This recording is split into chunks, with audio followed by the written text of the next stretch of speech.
Let's talk about wind. So course wind exists for all players for the duration of a hole, and it changes each hole, but not each turn.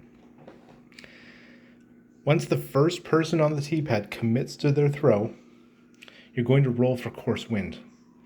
You're going to roll one for the direction of the wind and one for the intensity of the wind. So when we refer to the direction, we just correlate the number to this section here. So at a 5, we'll see it's a bit of a tailwind blowing from the right to the left. And for the intensity of the wind, anything but a 6 will have it blowing one space per turn.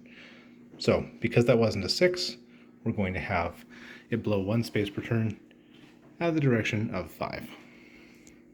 So we'll resolve the flight of the disc here and just follow it up. 1, 2, 3, 4. We get to the blue hex and we take the entire flight path token and move it up one direction because that's where the wind blew it before it continues its flight. We get to the very end of our flight path and it lands right here. We use a magnet to track where our disc has gone and landed, and so because we made our full flight path, dropping it right at the end there, and you're ready for your next throw. Now, wind adjustments are interesting because you may be on an obstacle when you start your wind adjustment, or maybe you blow into an obstacle. The rule for wind is that during a wind adjustment, you pass through passable objects. Passable objects include grass, bushes, tree trunks, tree tops, medium and small rocks, but not the large ones, and not the basket. Meaning that if you have a wind adjustment, whether it happens before or after the wind adjustment, if you blow into or away from the basket, you do interact with the basket for that chance to get it in. Let me give you an example.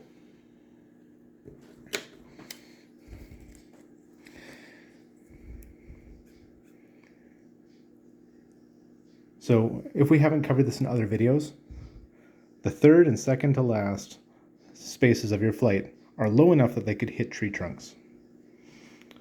In this shot, the wind adjustment is happening on a tree trunk. But because wind adjustments are pass through passable objects, and the wind was blowing in the direction of 5, we don't hit that tree trunk, we actually blow past it. Now, if there was a tree trunk here, we would interact with it. But instead, we finish our flight path and wind up on this hex.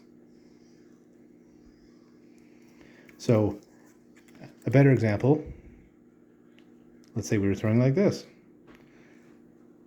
When we got up here, we were on a bush that would have normally caught us. However, we passed through it because it's passable, and the wind adjustment happens. However, we've blown into the tree trunk, and so that's what we'll be rolling for right now to see what the consequences of that tree trunk are. I believe that covers everything I want to with the wind. Yep, and we will look at ricochets in another video and circle two putts in another video.